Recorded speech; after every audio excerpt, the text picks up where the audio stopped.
নমস্কার, বাংলা সেরা গল্পে সবাইকে জানাই স্বাগত। শুরু করছি আজকের গল্প। আজ পড়ে শোনাব শ্রী শৈলবালা ঘোষজায়ার লেখা গল্প জামাইবাবু। তাহলে শুরু করি।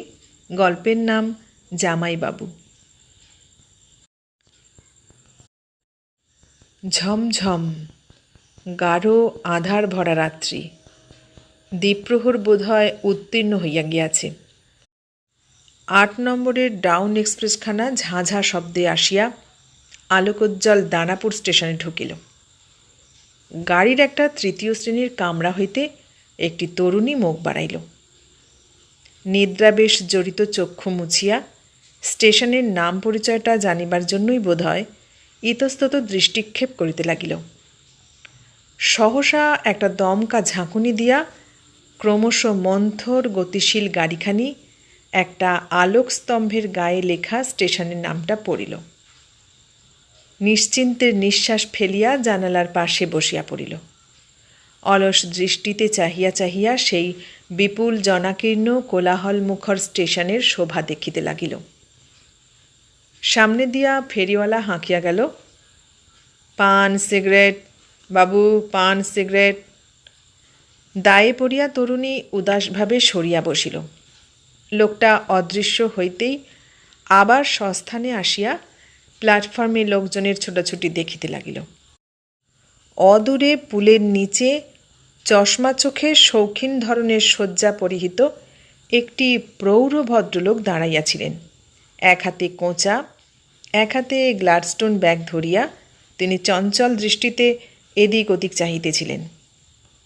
সহসা তরুণীর দিকে তাঁর দৃষ্টি পড়িল।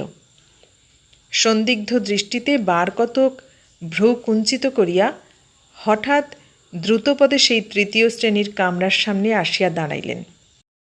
জানালার দিকে ঝুঁকিয়া যেন অতি কষ্টেই খানিকটা কাষ্ঠ হাসি হাসিয়া বলিলেন, আমাদেরই মহালক্ষ্মী যে। তরুণী অন্যদিকে চাহিয়াছিল। হঠাৎ এই আকস্মিক সম্ভাষণে চমকিয়া উঠিল। সবিস্ময় দৃষ্টিতে মুহূর্তের জন্য ভদ্রলোকের দিকে চাহিয়া রহিল। সম্ভবত চিনিতে পারিল না। ভদ্রলোকটি ততক্ষণে প্রচ্ছন্ন শ্লেষের সহিত ব্যঙ্গস্বরে বলিয়া উঠিলেন, ও বাবা, অবস্থা শোচনীয়। আজকাল কাউকে চিনতে টিনতে পারো না দেখছি। পরিচিত মুখ এবং ততোধিক পরিচিত সেই শ্লেষই বটে। মুহূর্তে তরুণী সসৌজন্যে উঠিয়া দাঁড়াইয়া হাসি মুখে নমস্কার করিল। সবিনয়ে বলিল, জামাইবাবু, আসুন আসুন, অনেক দিনের পর দেখা। গাড়িতে আসবেন নাকি? তবু ভালো, দয়া করে চিনতে পেরেছ, এই ঢের। যা গরবি চাল শুরু করেছ, আত্মা খাঁচা ছাড়া হয়ে গিয়েছিল। অপ্রস্তুত এবং কতকটা ক্ষুণ্ণ হইয়াই তরুণী বলিল, মাপ করুন, সত্যিই চিনতে পারিনি। আমার ভয়ানক মন্দ অভ্যাস, চেনা লোকদের মুখ ভুলে যাই। গরিবের ত্রুটি ক্ষমা করুন অনুগ্রহ করে। তারপর কোথায় যাচ্ছেন? আসানসোল। তোমরা? হুগলি। একলা? হুম। এলাহাবাদ বালিকা বিদ্যালয়ের এক শিক্ষয়িত্রী সঙ্গে আছেন। ওকে বাড়ি পৌঁছে দিতে যাচ্ছি, উনি অসুস্থ। গাড়ির ভিতর ওঁকে দিয়া নিদ্রিতা ভদ্রমহিলার দিকে চাহিয়া প্রৌঢ় ভদ্রলোকটি বলিলেন, তবে তো এ কামরায় ওঠা হয় না, তাতে আবার 3rd ক্লাস। আপনার ইন্টারের টিকিট বুঝি? আচ্ছা, তাহলে আসুন। আসানসোল আবার তাহলে? ওই যা হুইসেল দিচ্ছে যে, ধরো ধরো ব্যাগটা, পরের স্টেশনে নামবো না হয়। জানালার ভিতর দিয়া ব্যাগটা পার করিয়া ভদ্রলোক এক টানে দুয়ার খুলিয়া উঠিলেন। পর মুহূর্তে গাড়ি চলি চলি পা শুরু করল। ছোট কামরা, 2টি মাত্র বেঞ্চি। একটিতে রুগ্না ঘুমাইতেছিল, অন্যটি জিনিসপত্র মোট পোঁটলিতে পূর্ণ। তরুণী তাড়াতাড়ি জিনিস সরাইয়া লইল। ভদ্রলোকটি ব্যাগটি পাশে রাখিয়া বসিলেন। বিনা ভূমিকায় শ্লেষের হাসি হাসিয়া বলিলেন, তারপর নিরলা দেবী, তুমি নাকি কোনো স্কুলের মাস্টারনি হয়েছ, খুব নাকি সুখ সম্পদ ভোগ করছো। তরুণী জিনিসপত্র গুছাইতে গুছাইতে উদাসভাবে বলিল, তা হবে। হবে কীরকম? শুনলাম ভাগ্নের ভাত তোমার পছন্দ হয়নি, তাই মাস্টারি করে কুলোজ্জ্বল করতে গেছ। বলি হারি বাবা, যা হোক। গম্ভীর হইয়া তরুণী বলিল, কি করব? অন্ন বস্ত্রের সমস্যা তো মেটাতে হবে। কেন? ভাগ্নের সংসারে থাকলেই তো হতো। ছিলাম তো অনেক দিন, ঝিগিরি রাঁধুনিগিরি সবই তো করেছি। কিন্তু আত্মীয় তারা, গরিবের ভার নিয়ে কত আর জ্বালাতন হবেন, তাই নিজের ভার নিজেই বইবার চেষ্টা করছি। অত্যন্ত গম্ভীর হইয়া বিশেষ বিজ্ঞভাবে জামাইবাবু বলিলেন, দেখো, আর যা করো তা করো, মেয়ে মানুষ হয়ে কখনো ওই কাজটি করো না। শক্ত শাসনে না থাকলে মেয়ে মানুষ কখনো নিজেকে ঠিক রাখতে পারে না। স্বাধীন হলে মেয়ে মানুষ উচ্ছন্নে যায়। নিরলা ধীরভাবে বলিল, উচ্ছন্ন যাবার পথে স্বাধীনতা চাইলে শুধু মেয়ে মানুষ কেন জামাইবাবু, পুরুষ মানুষরাও উচ্ছন্নে যায়। আপনারা আশীর্বাদ করুন সে দুর্মতি ঘটবার আগেই যেন ভগবান আমার মাথায় বজ্রাঘাত করেন।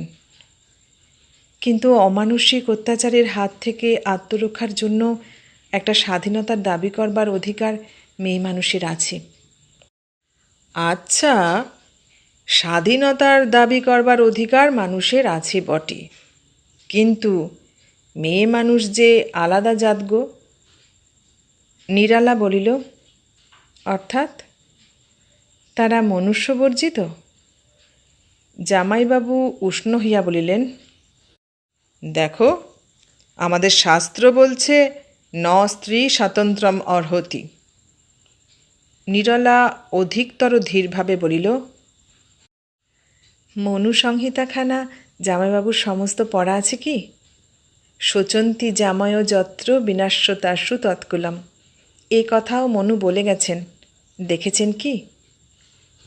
উত্তেজিত হইয়া জামাইবাবু বলিলেন, মনুসংহিতা ফংহিতা বুঝি না বাপু, শাস্ত্র ওই কথা বলে গেছে তাই জানি। সীতাদেবী লক্ষ্মণের নিষেধ এড়িয়ে স্বাধীন হবার চেষ্টা করেছিলেন, তাই রাবণ তাকে হরণ করতে পেরেছিলেন, শুনেছ? ঈষৎ হাসিয়া তরুণী বলিল, শুনিনি, এই শুনলুম। এমনভাবে কুতর্কের জের টানলে আমায় জোরহাত করে বলতে হবে, পরাভব মানিলাম মূর্খেনও নিকটে। কিছু মনে করবেন না। শাস্ত্র সম্বন্ধে আপনারা যেভাবে নজির উদ্ধার করেন, সে ভাবগুলো যেন একটু কেমন কেমন লাগে। আমিও শাস্ত্রের ক খগুলোর একটু খবর রাখি, রাগ করবেন না তাতে। বাধা দিয়া ক্রুদ্ধস্বরে জামাইবাবু বলিলেন, করব বই কি? মেয়ে মানুষ শাস্ত্রের মাহাত্ম্য কি বোঝে যে শাস্ত্রের খবর রাখবে? দু কলম লেখাপড়াই না হয় শিখেছ, তাই বলে শাস্ত্রের খবর তুমি রাখবে? বড় আস্পর্ধা হয়েছে তোমার। মেয়ে মানুষের এত বার হওয়া ভালো নয়। তা হতে পারে, কিন্তু তাতে আপনার বিদ্বেষ ক্ষুব্ধ হয়ে উঠবার কোনো কারণ নেই। কেননা জ্ঞানের যিনি অধিষ্ঠাত্রী দেবী, তিনি স্বয়ং মেয়ে মানুষ। আর সুলতা যোগিনী, যিনি যোগ শক্তি বলে জনক রাজা হেন মহাযোগীকেও একদা বিস্মিত চমৎকৃত করে দিয়েছিলেন, তিনিও মেয়ে মানুষ। গার্গী লোপামুদ্রাও আধ্যাত্ম বিজ্ঞান চর্চা করে গিয়েছিলেন, তাতে ঋষিরা কেউ ঈর্ষান্বিত হয়ে উঠেছিলেন কিনা জানিনি। তবে জ্ঞান চর্চা অপরাধের জন্য তাঁদের যে ফাঁসির হুকুম হয়নি, সেটা বোধহয় সত্যি। আর লীলা খনা প্রভৃতি মেয়েরাও জ্যোতিষশাস্ত্র নাড়াচাড়া করে গেছেন, শুনে থাকবেন বোধহয়। লীলার অদৃষ্ট ভালো, ভাস্করাচার্য নিজে পণ্ডিত ছিলেন, সত্যিকার পণ্ডিতই তিনি। তাই লীলার হিংসা করে নিজের পাণ্ডিত্য প্রতাপ জাহিরে চেষ্টা করেছিলেন বলে শোনা যায় না। কিন্তু খনা বেচারার বরাজ্জোর এমনই চমৎকার ছিল যে খনার জ্ঞান চর্চা অপরাধের জন্য তার জ্যোতিষ জ্ঞানাভিমানী শ্বশুর হিংসায় অন্ধ হয়ে, না না, মাফ করুন জামাইবাবু, এত বড় শক্ত সত্যকে সহ্য করা আপনাদের কোমল ধাতে সইবে না হয়তো। বরাহ ঠাকুর হিংসায় অন্ধ হয়ে নয় আহ্লাদে গদগদ হয়েই ও পরম স্নেহভরে পুত্রবধূর জীবটি কেটে ফেলেন। ঠিকই করেছিলেন। পুত্রবধূর শাসন শক্তি যদি শ্বশুরের পাণ্ডিত্য গৌরবকে ছাড়িয়ে উঠত, তাহলে কি সর্বনাশ হতো বলুন দেখি এই জগৎটার। দুনিয়া শুদ্ধ মানুষের জাত ধর্ম তাহলে রসাতলেই যেত আর কি। খনা যদি জগতে আরও জ্ঞান প্রচারের সুযোগ পেত, তাহলে শুধু বিদ্যাভিমানী বরাহের কেন, ব্রহ্মা বিষ্ণু মহেশ্বরের জ্ঞানের আয়রন চেষ্টাগুলো পর্যন্ত নিলেমে চড়িয়ে দিয়ে ছাড়ত। কেননা আপনাদের মতে জ্ঞান রাজ্যের জমিদারিখানা এতই ছোট যে দৈবাত কোনো মেয়ে ওর 2 পয়সার 1 পয়সা শরিকদার হলেই পুরুষদের 16 ইজ্জত নষ্ট হয়ে যায়। হায় রে ভগবানের জ্ঞান রাজ্য, আর হায় রে সে রাজ্যের জরিপি মাপের চৌহদ্দি। জামাইবাবু এসব কথার অর্থ কি বুঝিলেন বলা যায় না, তবে তার মুখভাবে স্পষ্টই বোঝা গেল যা বুঝিলেন তার ভাষাগত সংজ্ঞার নাম সমস্তই অস্পষ্ট দুর্বোধ্য। খানিক ভাবিয়া চিন্তা বলিবার মতো কথা কিছু খুঁজিয়া লইয়াই বোধ হয় তিনি হঠাৎ বলিলেন, মেয়েদের গুণের বড়াই সবই জানা আছে। বিশ্বামিত্রের ধ্যান ভাঙাবার জন্য মেনকা। বাধা দিয়া নিরলা বলিল, তাতে মেনকার কোনো স্বার্থই ছিল না জামাইবাবু, ছিল স্বার্থপর ইন্দ্রের নিজ ঈর্ষা।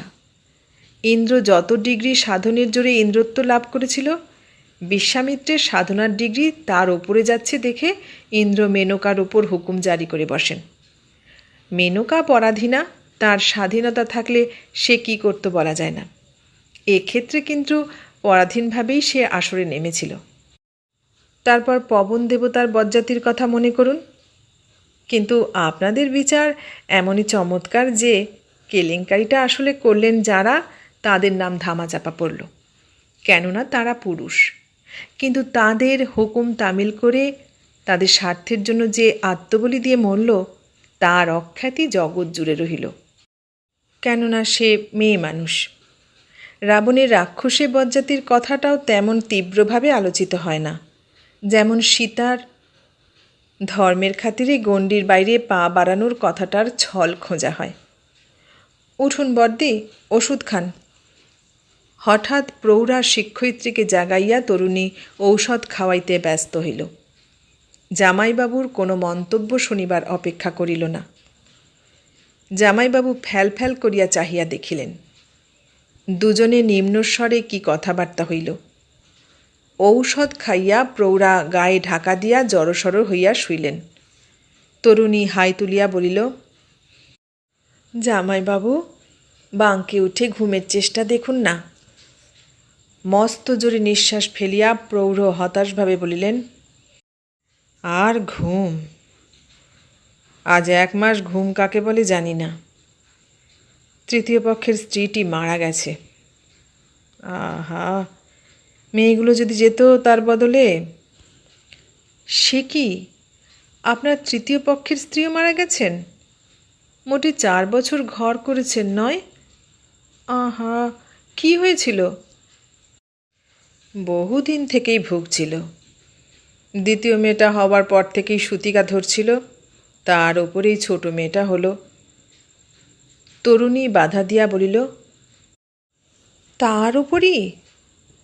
প্রৌঢ় উগ্র বিরক্তিভাবেই বলিলেন, হ্যাঁ হ্যাঁ, ভগবানের দেওয়া, মানুষের তো হাত নয়, না হলে বারণ করতুম।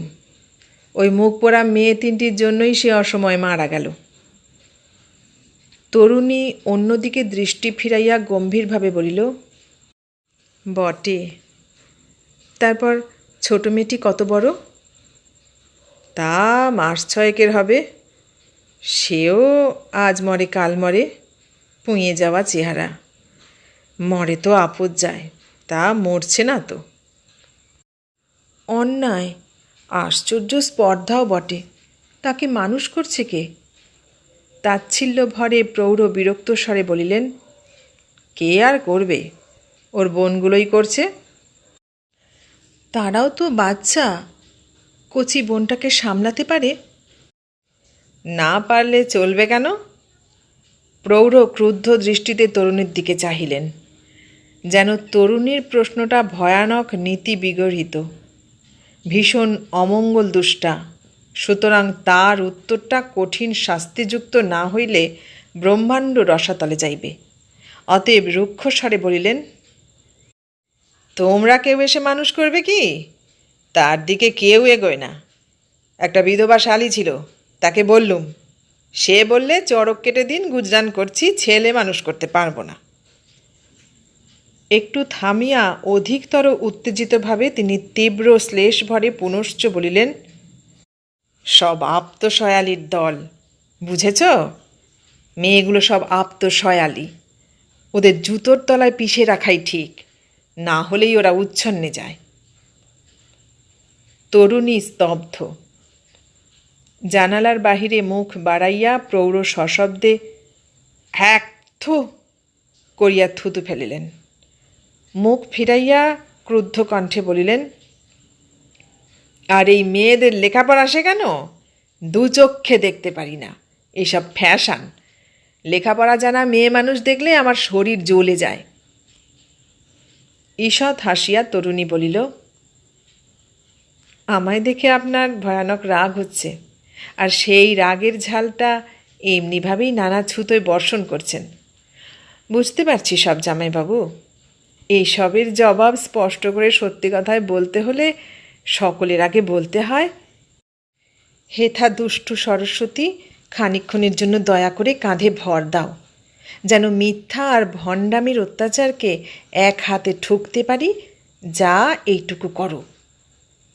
প্রৌঢ়ের দুচক্ষু কপালে উঠিল। হুঙ্কার করিয়া বলিলেন, নীরু, তোমায় হতে দেখেছি আমি, জানো? গুরুজনদের সঙ্গে কীরকম করে কথা কইতে হয় সেটা শিক্ষা করো।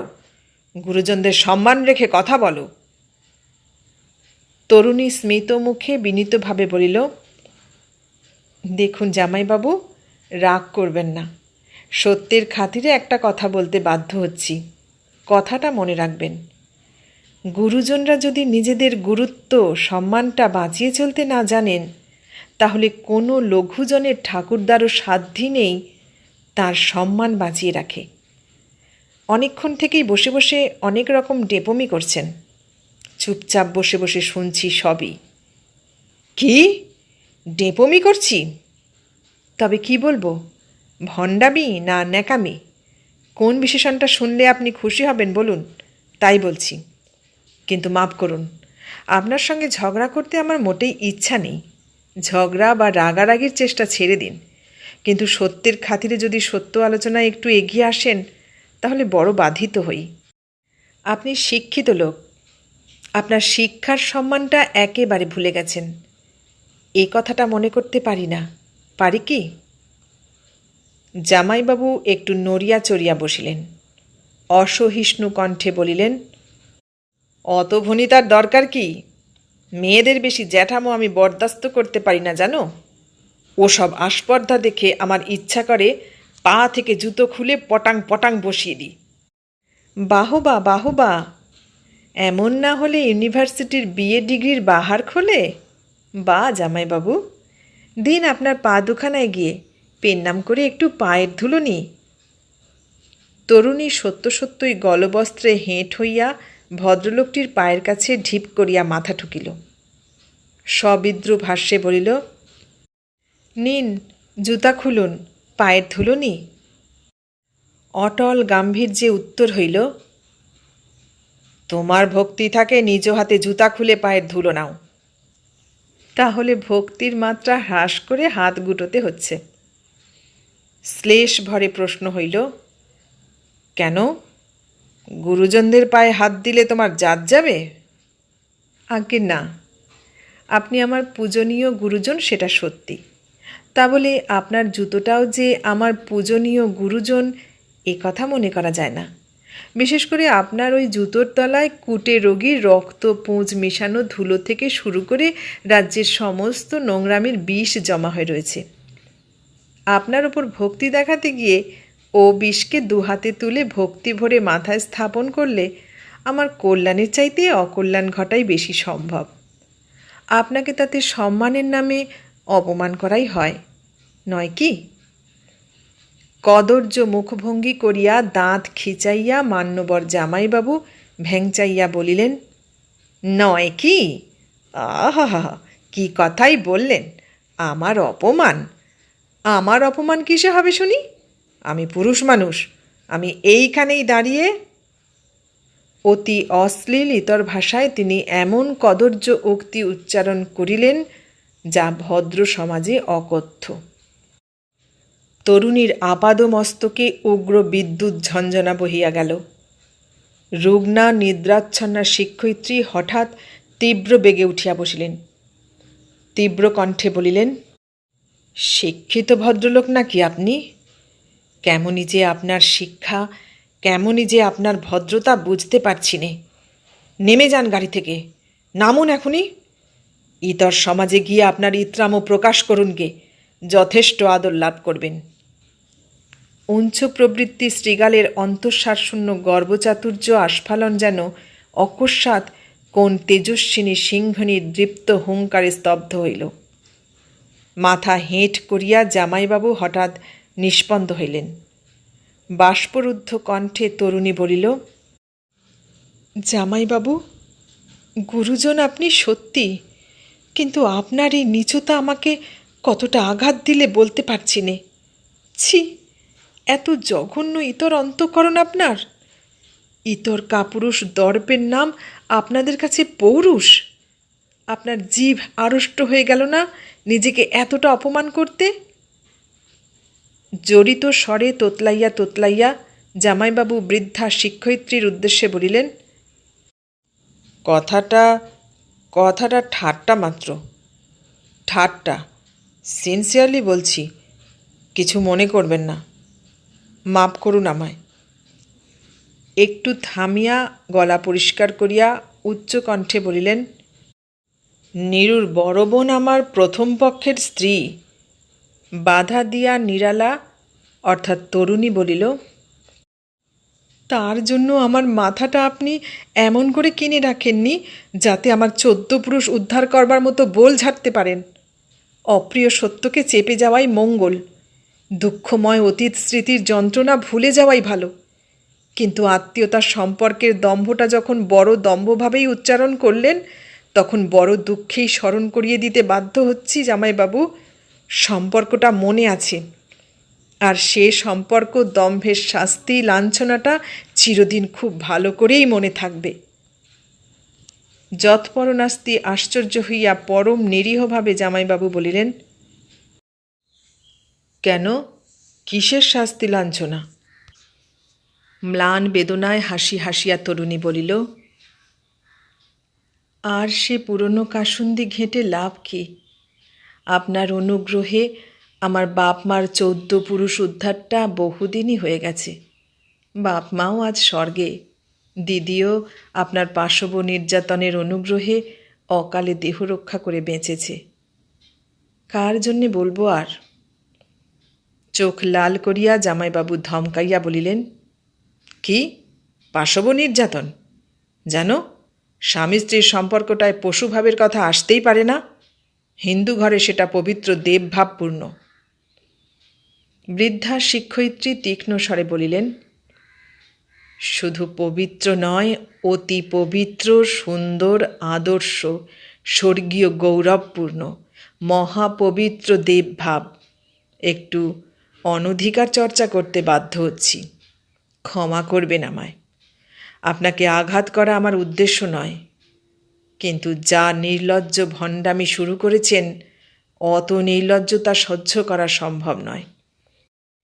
পবিত্র দেবভাবের নামে খুব জাঁকজমকের বক্তৃতা তো দিলেন, কিন্তু জিজ্ঞাসা করি, এত পবিত্রতা জ্ঞানী যদি মনে আছে, এত দেবভাবী যদি হিন্দুর ঘর উজ্জ্বল করে রেখেছে, তাহলে কার্যক্ষেত্রে তিন দফায় আপনি স্বয়ং কসাইয়ের ব্যবসা করলেন কেন?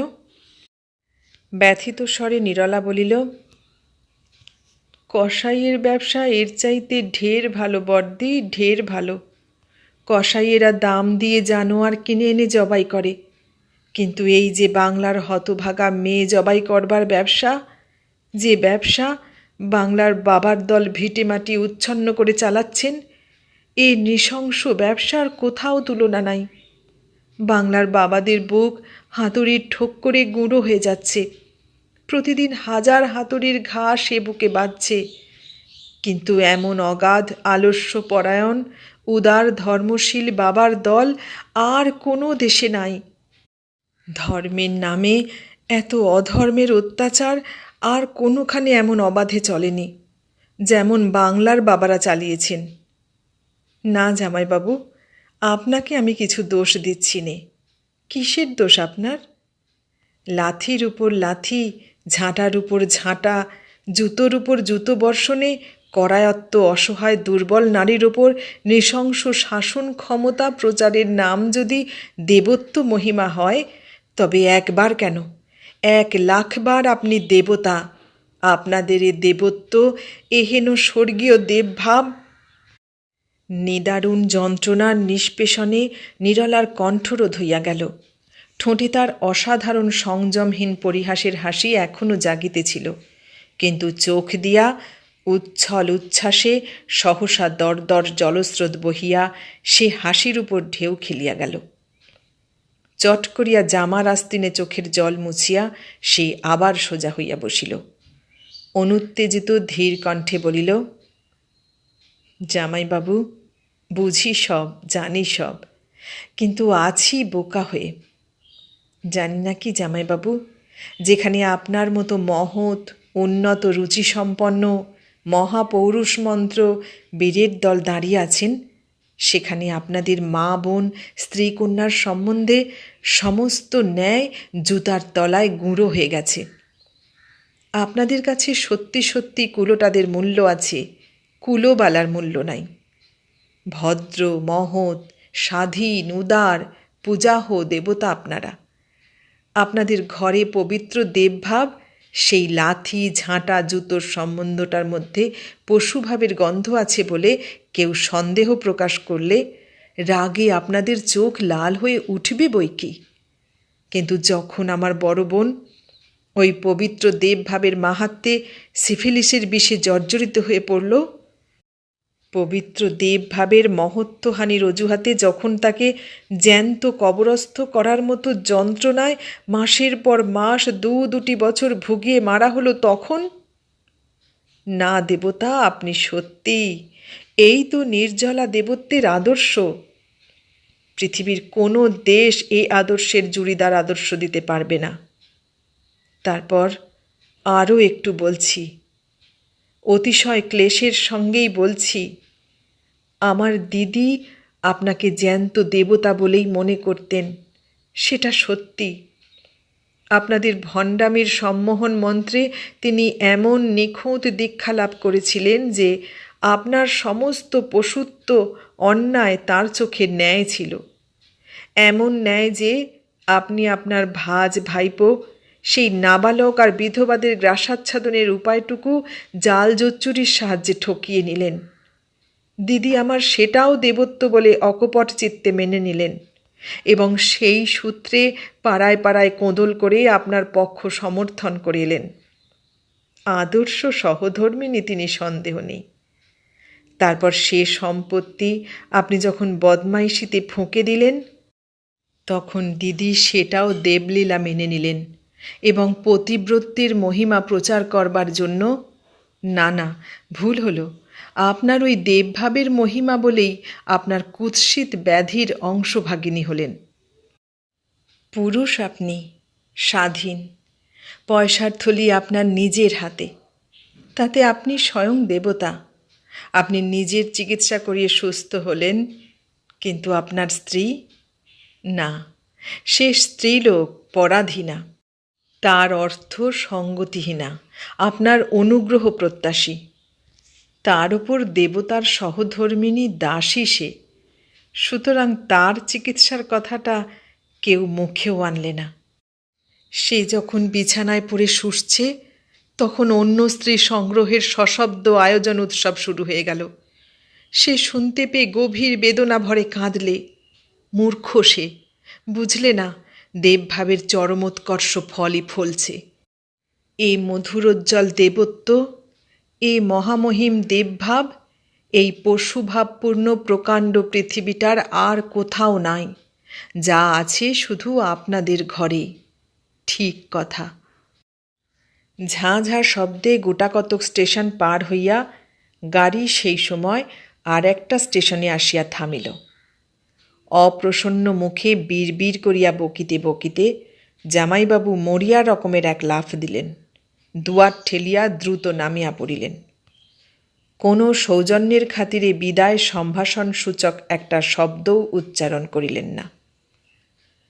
জামাইবাবু প্ল্যাটফর্মে পা দেওয়া মাত্র সহসা পিছন হইতে আর এক প্রৌঢ় আসিয়া তার কাঁধ ধরিলেন, সহাস্যে বলিলেন, কি হে অনিলবাবু যে? দাঁত বাঁধিয়ে চুলে কলপ লাগিয়ে দানাপুর যাওয়া হয়েছিল। চতুর্থ পক্ষ ঠিক হলো দাদা? কবে বিয়ের দিন? তীর বেগে ফিরিয়া দাঁড়াইয়া তৃতীয় শ্রেণীর সেই কামরার ভিতর একটা জ্বলন্ত অগ্নিবর্ষী কটাক্ষ নিক্ষেপ করিয়া জামাইবাবু প্রায় তার স্বরে চিৎকার করিয়া বলিলেন, এই মেয়েগুলোকে লেখাপড়া শেখানো অমৃত? 7 ঝেঁটা মারি এই লেখাপড়া জানা মেয়ে মানুষের মুখে। ঈষৎ হাসিয়া অমৃতবাবু বলিলেন, তার চাইতে এক ঘুষিতে তোমার বাঁধানো দাঁতগুলোর বংশ ধ্বংস করেই ফেলি না। ইউনিভার্সিটির আহাম্মক, বিয়ের বাজারে মোটা ঘুষ খাবার জন্যে বিয়ে পাশ করে কি সেই আদিম বর্বরতা তোমার মধুর জানোয়ারত্বটা 1 ইঞ্চিও ছাড়তে পারেনি দাদা? লজ্জা করে না তোমার? তৃতীয় শ্রেণীর জানালা হইতে মুখ বাড়াইয়া দুহাত তুলিয়া নমস্কার করিয়া হাসি মুখে তরুণী বলিল, নাতির গলার আওয়াজ যে! কি বলছেন বাবাজি? ওর লজ্জা করে কিনা জানতে চাইছেন? না না না না, লজ্জা কিসের? নির্লজ্জ ইতর বর্বরতা প্রকাশের নামই যে এদেশের বাজারে পৌরুষ প্রকাশ। গর্জিয়া জামাইবাবু বলিলেন, কি নীরু, তুমি আমার সাক্ষাতে পরপুরুষের সঙ্গে আলাপ করছো? এই তোমার শিক্ষা? দাঁড়াও, তোমার আত্মীয়দের কাছে তোমার বিদ্যের পরিচয় জানাচ্ছি। এইসব খ্যামটাউলিপনা করবার জন্য তোমাদের শিক্ষে চাই, স্বাধীনতা চাই, কেমন? প্রৌঢ় অমৃতবাবু বিস্মিত দৃষ্টিতে চাহিয়া বলিলেন, দিদিমা, ভদ্রলোকটি আপনার কোনো আত্মীয় হন কি? তরুণী হাসি মুখে বলিল, নিশ্চয়। আত্মীয় না হলে এমন জেল কিপারের শাসন গৌরব কেউ দেখাতে পারে কি? উনি আমার বড় ভগ্নিপতি। তবে সৌভাগ্যের বিষয়, বড় বোনটি আজ 10 বছর হলো দেহত্যাগ করে ওর হাত থেকে মুক্তি লাভ করেছেন। তাহলে একটু কুকুর শাসন করব নাকি? হঠাৎ ট্রেন ছাড়িল। অমৃতবাবু জামাইবাবুর মতামতের কোনো অপেক্ষা না রাখিয়াই তাহাকে টানিয়া লইয়া সেই তৃতীয় শ্রেণীর কামরার ভিতর উঠিলেন। তরুণী জিনিসপত্র সরাইয়া তাহাদের স্থান দিবার জন্য ব্যস্ত হইয়া উঠিল। অমৃতবাবু বাধা দিলেন। নিজ হাতেই জিনিসপত্র সরাইয়া জামাইবাবুকে পাশে টানিয়া লইয়া বসিলেন। প্রৌঢ়া শিক্ষয়িত্রীর দিকে চাহিয়া বলিলেন, এই যে বড় দিদিমাও রয়েছেন, নমস্কার। আজ মার চিঠিতে আপনার অসুখের খবর পেলাম। এখন একটু ভালো আছেন তো? সংক্ষেপেই উভয় পক্ষই কুশল বিনিময় হইল। প্রৌঢ়া শিক্ষয়িত্রী স্মিত মুখে বলিলেন, মাঝ রাস্তায় হঠাৎ আপনার দেখা পাবো জানতুম না। কোথা যাচ্ছেন? অমৃতবাবু বললেন, কলকাতা। পরশু নাগাদ এলাহাবাদে ফিরব। আমার মা কেমন গিন্নিপনা করছেন বলুন দেখি।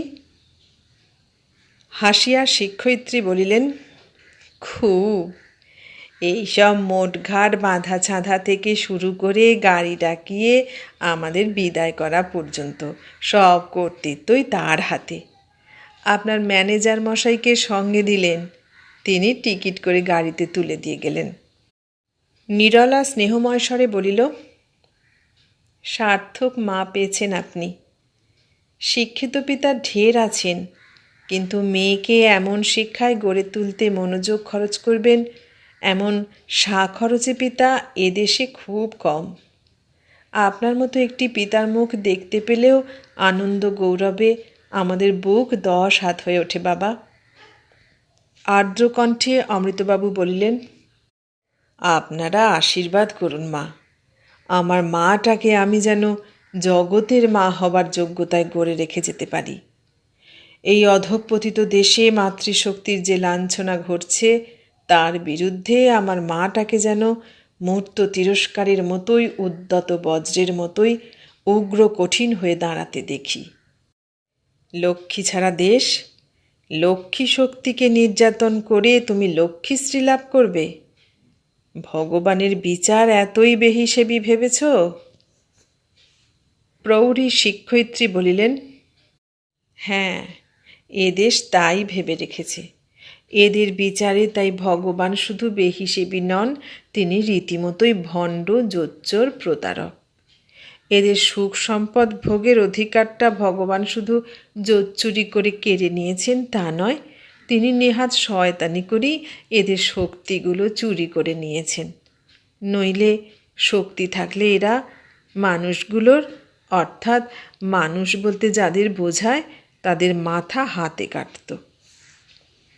তরুণী হাসিল, বেদনা ভরে বলিল, বড় দুঃখ বাস্তবিকই। এদেশের মানুষের মন, বুদ্ধি, হৃদয়কে বিচার করতে গেলে বড় মর্মান্তিক দুঃখেই আমাদের প্রাণটা পিষে যায়। ছি, এদের বিচার বুদ্ধি এত জঘন্য নীচ হয়ে পড়েছে, এত ইতরতা মানুষের। সত্যঞ্চ নানৃতং ব্রুয়াত এষ ধর্ম সনাতন। শুনেছি বাবাজি, কিন্তু কুপৌরুষ দম্ভ বলে কদর্য মিথ্যাকে এমন নির্লজ্জ ইতরামোর সঙ্গে প্রচার করাও যে সনাতন ধর্ম তা জানতুম না। জামাইবাবু এতক্ষণ ভ্রুকুটি কুটিল দৃষ্টিতে চাহিয়া রুদ্ধ আক্রোশে ফুঁসিতেছিলেন। এবার হঠাৎ হাত পা ছুড়িয়া মহাক্রোধে গর্জিয়া বলিলেন, দেখো নীরু, পরপুরুষের সঙ্গে ঢলাঢলি করবার জন্য যে তোমরা লেখাপড়া শিখেছ তাও জানতুম না। কি খেয়াতি রাখলে তোমরা লেখাপড়া শিখে? ওই একজন বুড়ি। প্রৌঢ়ার উদ্দেশ্যে তিনি কি বলিতে উদ্যত হইলেন, মুহূর্তে অমৃতবাবু উঠিয়া বিনা বাক্যে জামাইবাবুর গলাটি টিপিয়া ধরিলেন। দৃপ্ত কণ্ঠে বলিলেন, জীব সামালো, নইলে তোমার জীব আমি টেনে ছিঁড়ে ফেলব। কাপুরুষ পশু, তোমার গুণের কাহিনী আমি কি কিছু জানি নে? পীরের কাছে মামদোবাজি করতে এসেছ? জামাইবাবু গাঁক গাঁক শব্দে আর্তনাদ করিয়া উঠিলেন, ছাড়ো ছাড়ো, তোমার পায়ে পড়ি গো। এইবার পায়ে পড়ি, পথে এসো। অমৃতবাবু গলা ছাড়িয়া দিলেন। উগ্র কণ্ঠে বলিলেন, লম্পট ব্যভিচারীর দল, ব্যভিচারীর দাসখতে নাম লিখিয়ে মনুষ্যত্বকে দেউলে করে বসে আছো, ছাগল ভেড়ার সামিল হয়ে দাঁড়িয়েছ, আবার বন গায়ে শেয়াল রাজা সাজবার শখ। জানো না তোমাদের ঘাড় ভাঙবার সিংহগুলো এখনো মরেনি সবাই? তোমাদের মূর্খতার অত্যাচার চুপ করে সয়ে যাই বলে বড়ই বারবারন্ত হয়েছে নয়? ফোঁস ফোঁস করিয়া হাঁপাইতে হাঁপাইতে জামাইবাবু সক্রোধে বলিলেন, তোমায় আমি কিছু বলিনি, তুমি কেন আমাকে অপমান করলে? আমি মানহানির দাবিতে নালিশ করব। এই মুহূর্তে করোগে। এই নাও, আমি খরচ দিচ্ছি। পকেট হইতে 3খানা নোট বাহির করিয়া জামাইবাবুর সামনে ফেলিয়া দিয়া অমৃতবাবু বলিলেন, যাও, মামলা রুজু করোগে, আর যা খরচ লাগে জানিও, পরে দেব। আপাতত 3 শত্রু দিয়ে রাখলুম। তিনি গম্ভীর হইয়া বসিলেন। মিনিট কতক সব চুপচাপ। প্রৌঢ়া শিক্ষয়িত্রী ক্ষুণ্ণভাবে বলিলেন, বড় দুঃখিত হচ্ছি। বাধা দিয়া অমৃতবাবু ধীরভাবে বলিলেন, কিসের দুঃখ? মানুষকে সম্মান করার নামে মানুষের ইতরাম ব্যাধিকে আমি পূজা করিনি বলে? ভুল আপনাদের। মারাত্মক ভুলেই মানুষকে খাতির করার নামে মানুষের মনুষ্যত্ব গ্লানিকে খাতির করা। কে সে সূক্ষ্ম তত্ত্ব বুঝছে বলুন? মাঝখান থেকে এই কথাটা দাঁড়াবে আমাদের সম্পর্ক নিয়ে আপনাদের বন্ধুত্বের মাঝে একটা অপ্রিয় বিচ্ছেদ। হাসিয়া অমৃতবাবু বলিলেন, এই কৃষ্ণের জীবটির সঙ্গে আমার বন্ধুত্ব আছে, চিরকাল থাকবেও, আমি এটুকু অন্তত মনে জানি। কিন্তু ওর অন্যায়ের সঙ্গে আমার বন্ধুত্ব কোনো কালেই ছিল না, কোনো কালেই থাকবে না। সেই অন্যায়টাকে আমি গলা টিপে ধরেছি মাত্র। বন্ধুকে কিন্তু আমি চিরদিন যেমন ভালোবেসেছি এখনও তেমনি ভালোবাসছি। উৎকট মুখভঙ্গি করিয়া জামাইবাবু বলিলেন, যাও যাও, ঢের হয়েছে। তোমার ভালোবাসাও আমার দরকার নেই, তোমার বন্ধুত্বেও আমার কাজ নেই।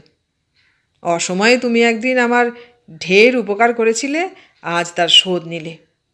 যাও, আজ থেকে তোমার সঙ্গে সব দেনা পাওনা চুকলো। হাসি মুখে অমৃতবাবু বলিলেন, মনে করো না সেটি। তোমার প্রকৃতির ব্যাধি, তোমার অন্যায়, তোমার নীচতা, তোমার জঘন্য ঈর্ষাকে তুমি যতক্ষণ না ছাড়ছ ততক্ষণ আমার পাওনার শোধ হবার নয়। ভূতের ওঝারা রোগীকে পিটিয়ে ভূত তাড়ায়, জানো বোধ হয়। বন্ধু, তুমি ভূতের হাতে তুমি মরবে, এটা সহ্য করা যায় না। বন্ধুকে বাঁচাবার জন্য বন্ধুর ঘাড়ের ভূতকে আমি। অমৃতবাবু হাসি মুখে থামিলেন। নিরলা সহাস্যে বলিল, কথাটা শেষ করেই ফেলুন না। ও কথা শুধু কথায় শেষ করলে তো হবে না দিদিমা। ওর জন্য চাই যথেষ্ট আপনারা যা দিদিমার দল আপনাদের এই কুসন্তান, কুপৌত্র, কুদৌহিত্রগুলোকে শায়েস্তা করবার কাজে লাগুন দেখি। দেশটার একটা মহৎ উপকার হয় তাহলে। প্রৌঢ়া শিক্ষয়িত্রী বলিলেন, হয়েছে তাহলেই। মা সরস্বতীর মন্দিরের ধুলো মাথায় তুলে নিলে যে দেশের মেয়েদের জাত ধর্ম রসাতলে যায়, ইতরামি আর মূর্খতার পূজায় আত্মনিবেদন না করলে যে দেশের মেয়েরা দেবী হতে পারে না, সেই দেশের মেয়ে হয়ে আমরা ওসব কাজ করব। ব্যবস্থা খুব ভালো বটে, কিন্তু অবস্থা আমাদের কি হয়ে রয়েছে চেয়ে দেখেছেন কি? ওই যে এক ভগবানের জীব আপনার পাশে বসে রয়েছেন, ওকে জিজ্ঞাসা করুন নারীর বিশেষত্ব কি। ক্ষমা করবেন আমায়। তিনি মুদ্রিত চক্ষে নত শিরে নমস্কার করিয়া বলিলেন, তিক্ত কঠোর সত্য আমি প্রকাশ করছি, মার্জনা করবেন। আপনাদের এই দুর্ভাগা মায়ের অপরাধ। নারী আজ ওদের বিচারে কি হয়ে দাঁড়িয়েছে জানেন? শুধু দেহেন্দ্রিয় মাত্র। এই ইতর দেহেন্দ্রিয়গত সংজ্ঞা ছাড়া নারীর আর কোনো অস্তিত্ব, কোনো স্বাতন্ত্র্য, কোনো মৌলিকতা নাই। শরীর, মন, শক্তি ওদের বিচারে মনুষ্যত্বহীন। নারীর বুদ্ধিমত্তা ওদের কাছে ধোবার বোঝা বহনকারী গাধা মাত্র। নারীর আত্মাকে জুতোর চাপে পিষে গুঁড়ো করাই ওদের কাছে মহাপৌরুষের পরিচয়। কারণ কি জানেন? ওরা অন্ন বস্ত্রের মূল্যে নারীর হৃদয়ে মন, বুদ্ধি, আত্মার সমস্ত শক্তি, সমস্ত স্বাধীনতা কিনে নিয়েছেন। শুধু অন্ন বস্ত্রের ঋণে এদেশের নারী শক্তি দেউলে হয়ে গেছে। এই তাদের প্রকৃত অবস্থা। অমৃতবাবু তীব্র কণ্ঠে বলিলেন, ঠিক বলেছেন, এক বর্ণ অত্যুক্তি নয়। এই অন্ন বস্ত্রের ঋণকে যে নারী এড়িয়ে চলেছেন তিনি সমাজের বিচারে সমাজচ্যুত। কেননা যাকে হাতে মারবার বা ভাতে মারবার না থাকে তার ওপর অবাধ অত্যাচারটা চলে না, চলে শুধু কুৎসিত দুর্বাক্যের অত্যাচার। কিন্তু এই প্রতারক, ভণ্ড, নীচ, ক্রূরচেতা কাপুরুষদের বিধান শিরোধার্য করে চলবার দিন আর আপনাদের নাই মা। এ সমাজের কাছে সম্মান চাইবেন না। এ সমাজে কুক্কুরি শুকুরিদের সম্মান আছে, কিন্তু সিংহ বাহিনীদের সম্মান নাই। আপনাদের জন্য এখানে শুধু অবজ্ঞা, ঘৃণা, অপবাদ, লাঞ্ছনা, নির্যাতন, আপনাদের অবস্থার পক্ষে এইটাই ন্যায্য প্রাপ্য বলে মনে করুন। ডাকুন আজ বজ্র নির্ঘোষে রুদ্র আহ্বানে নিজের অন্তরাত্মাকে, আর দেশের অত্যাচার, নিপীড়ন, নির্জীব নারী শক্তিকে বলুন, ওরে চিরলাঞ্ছিত, চিরপ্রতারিতের দল, তোরা মিথ্যাবাদী কাপুরুষের কথাকে ভয় করে মাথা নোয়াস নে। কথার অত্যাচারকে যতই ভয় করবি, অত্যাচার ততই বেড়ে উঠবে। কেননা এদেশে শুধু কথার দেশ, এদেশ কাজ করতে জানে না, কিছু বুঝতে চায় না, শুধু নির্ভাবনায় যা খুশি তাই কথা কইতে জানে। এ কথা গ্রাহ্য করবার নয়, তোরা ভয়কে আজ জয় করে নেবার জন্য প্রস্তুত হ। বিবেকের হাতে আত্মসমর্পণ করে আজ তোরা মনুষ্যত্বের গ্লানিকর সকল অত্যাচারের বিরুদ্ধে রুদ্র শক্তিতে বিদ্রোহী হয়ে দাঁড়া। ভগবানের জাগ্রত রূপের পূজায় আজ তোরা আত্মোৎসর্গ কর। গাড়ি আর এক স্টেশনে ঢুকিল। কুলির দল চিৎকার করিল, আসানসোল, আসানসোল। সকলে চমকিয়া উঠিল। কেউ এতক্ষণ লক্ষ্য করে নাই বাহিরে রাত্রির আঁধারে কখন ধীরে ধীরে কাটিয়া গিয়াছে। অজ্ঞাতেই যখন ভোরের আলো বাহিরের উদার উন্মুক্ত আকাশ ছাইয়া ফেলিয়াছে, গাড়ির বাতির আলো ম্লান করিয়া দিনের আলো ভিতরে আসিয়া পড়িয়াছে। মুগ্ধ দৃষ্টিতে তিনজন বাহিরের আলোকোজ্জ্বল আকাশের দিকে চাহিলেন। গাড়ির গতি ধীরে থামিয়া গেল। হঠাৎ সশব্দে গাড়ির দুয়ার বন্ধ হইল। তিনজন দৃষ্টি ফিরাইয়া দেখিলেন জামাইবাবু নিঃশব্দে কখন অন্তর্ধান করিয়াছেন। খোলা দুয়ারটা একজন টিকিট কালেক্টর বন্ধ করিয়া দিতেছে। অমৃতবাবু হাসি মুখে বলিলেন, ওই যা, চতুর্থ পক্ষের নিমন্ত্রণটা চাওয়া হলো না যে। প্রৌঢ়া বলিলেন, ও সব অভিশপ্ত নিমন্ত্রণের লোভ ছেড়ে দিন বাবা, ওগুলো ভদ্রলোকের ধাতে সহ্য হবে না।